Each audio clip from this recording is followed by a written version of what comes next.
Let's see, I was in a boarding school, and it suddenly dawned on me and my friends that we could get out of having haircuts if we went and told everybody that we were making a film. So we started making movies to get out of haircuts, and somewhere along there I discovered that I liked acting, and this was something I really wanted to do for the rest of my life. And that really is how I got into filmmaking.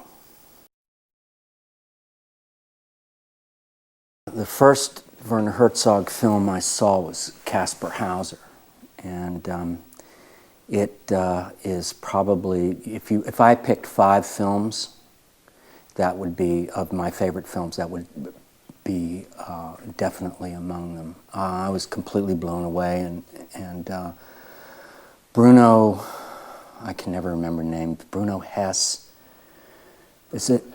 Bruno S., right. Bruno S.'s performance is probably one of the most remarkable performances I've ever seen in my life. And just the beginning of the film and the way the film began, it astounded me.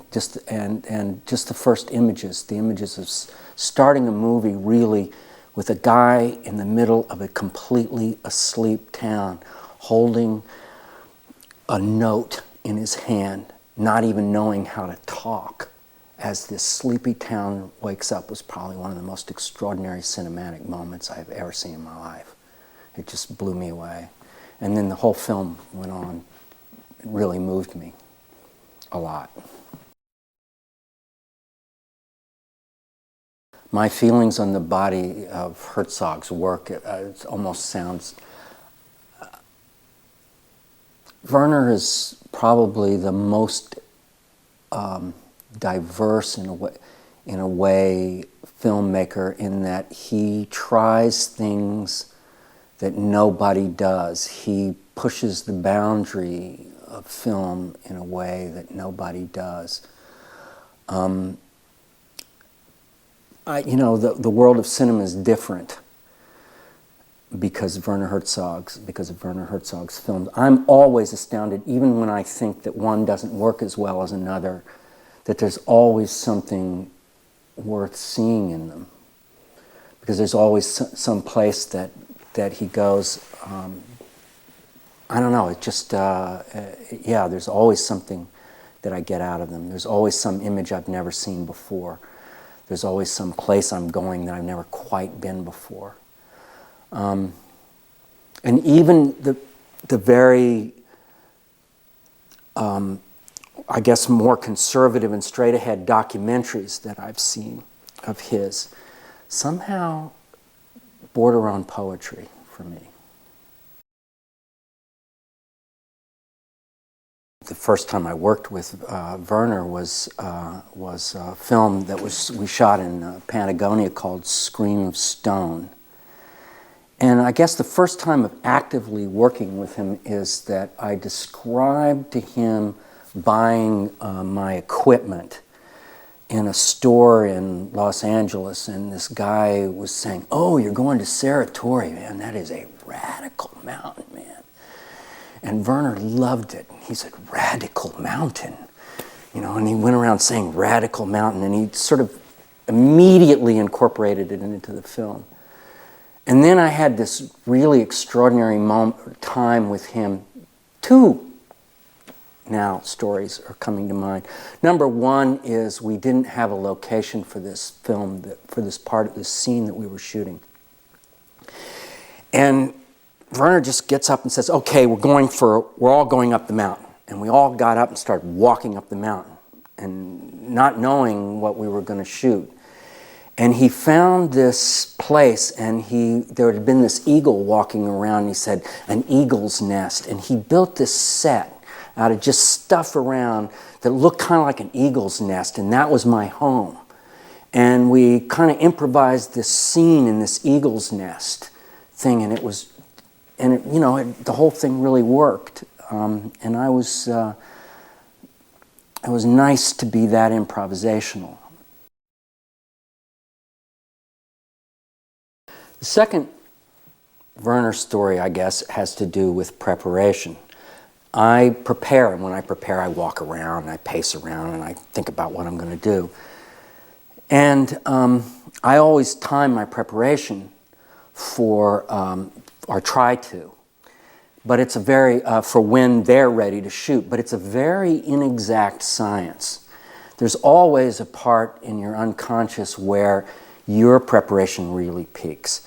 Somehow miraculously in this, I noticed that they were ready when my thing had, you know, when somehow my emotional life had peaked, and all of a sudden, bang, we're ready, we go.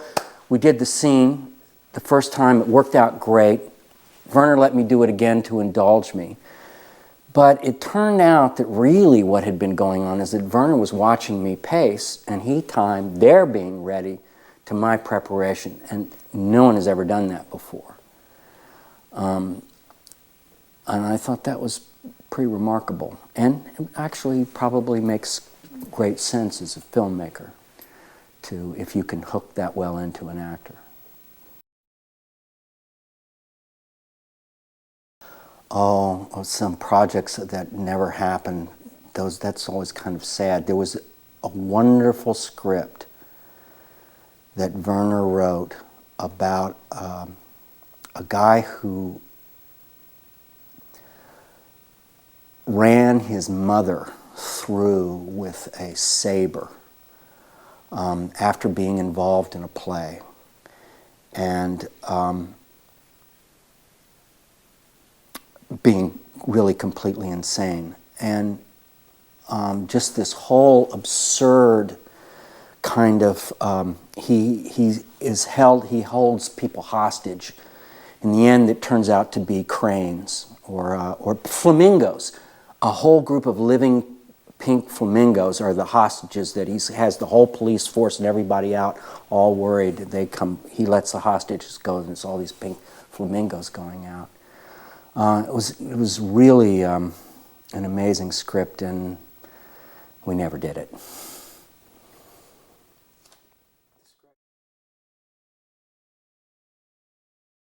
How I was approached for Wild Blue Yonder was the typical phone call. Hey, Brad, I want you to come and have dinner. And I came and I had this incredible dinner. Best salad, actually, I ever had in my life, by far. And then I saw some footage of people floating around in space to this incredible music. And also, I think some underwater footage at this point, too. And there was a very brief explanation of somebody who might be an alien, might not be an alien, kind of a story idea, but it was extremely vague. Would I be interested? And I said, of course, absolutely. I'd love to do it. I'll do it for free. I will do it for, you can't hold, wild horses couldn't hold me back. And you know, I get a phone call a few weeks later saying, you know, I've developed this a little bit more, and I've got this idea and that idea. And then I get a phone call a little later, and he said, aliens suck. We aliens all suck. And I knew at that point from the sound of his voice that something had really jailed in his mind, and he really had some kind of idea of where he was going with this thing. And sure enough, pages started arriving, were being emailed, and I started learning lines. So now I stand before you ready to tell all. And then we went, we drove up to this very odd section of California and started shooting.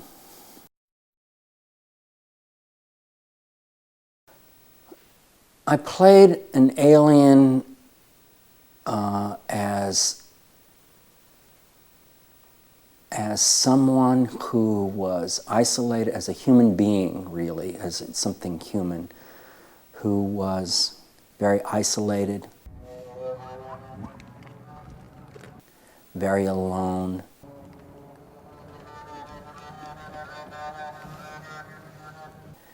And alienated.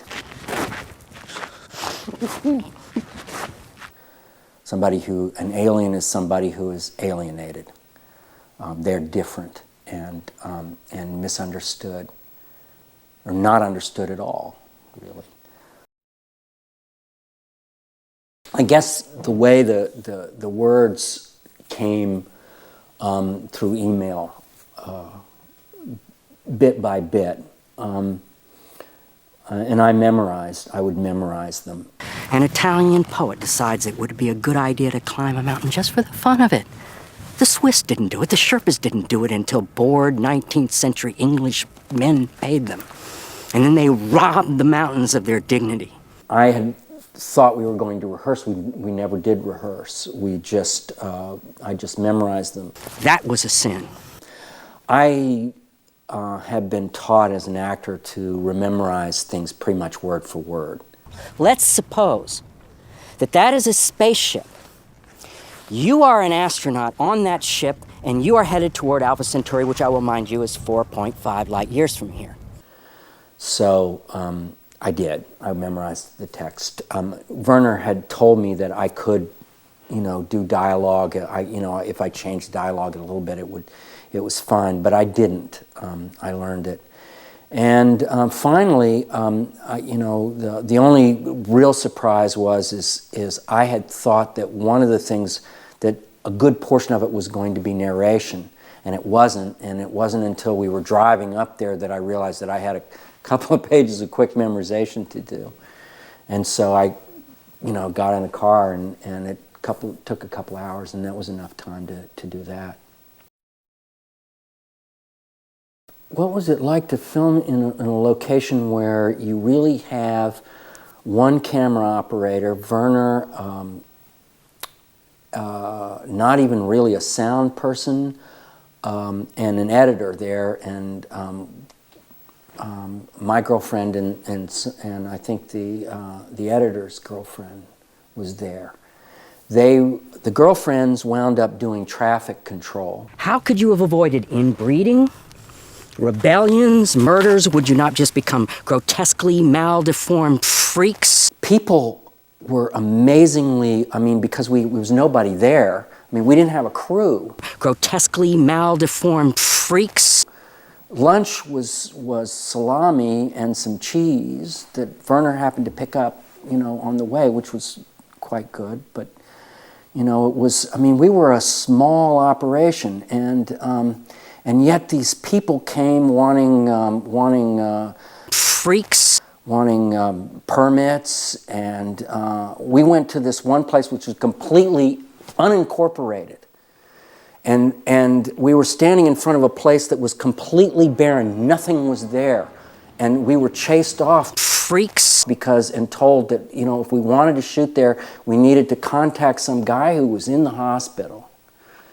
So it was, this was an unincorporated town. This was, so it was kind of a strange shoot, actually. I'm very interested in astronomy. I read a lot about cosmology and physics and that kind of thing. I don't know why, but at some point I got interested in how the universe works and how the world works. It became just really... My girlfriend one time looked up, and it was really where it started, and she said, that's Cassiopeia, and somehow that was a really sexy thing, and it just kicked off something in my head, and I wanted to know about stars, and then it got more complicated from there. And now I'm interested in astrophotography, really, is kind of where I'm going with it. But also, of course, physics.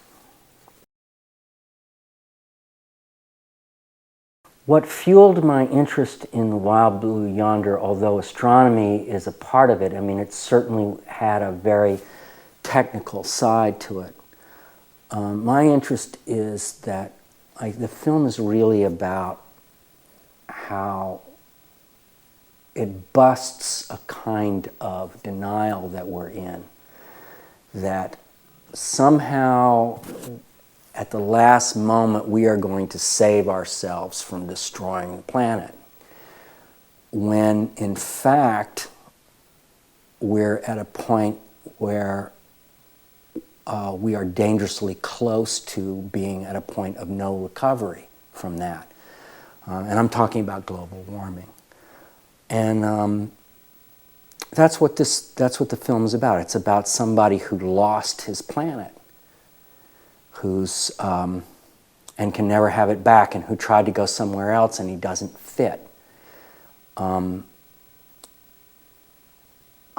Your home is a really precious thing. It is worth protecting, and we're not getting off the planet.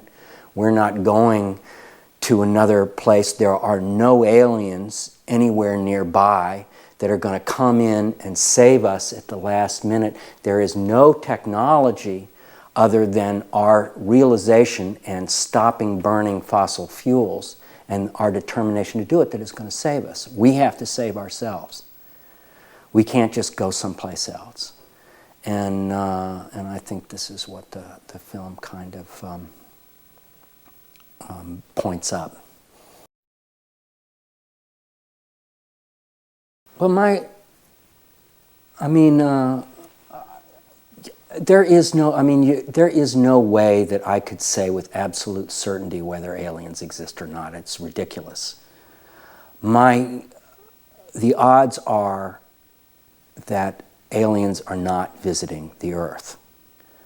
I don't, just as a general, I'm no physicist, but based on what I've read, the likelihood of that being the case is not great.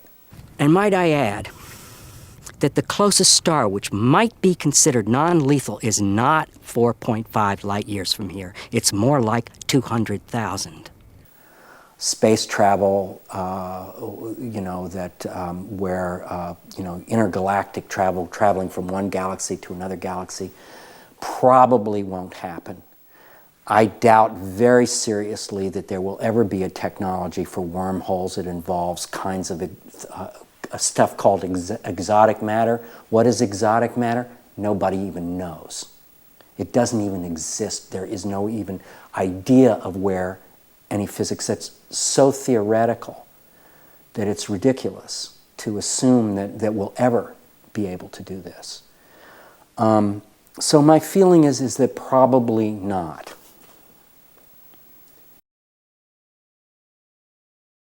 I just want to be a part of the notion that filmmaking is a story that is told by one mind. And Werner is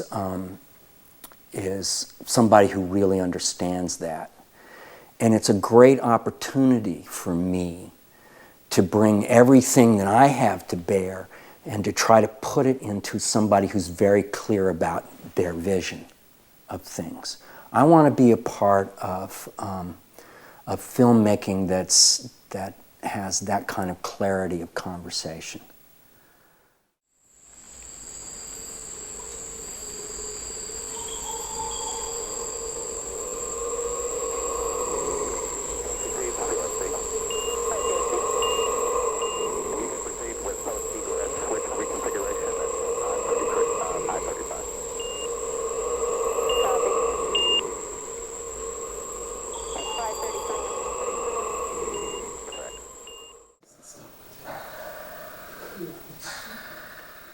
What is that?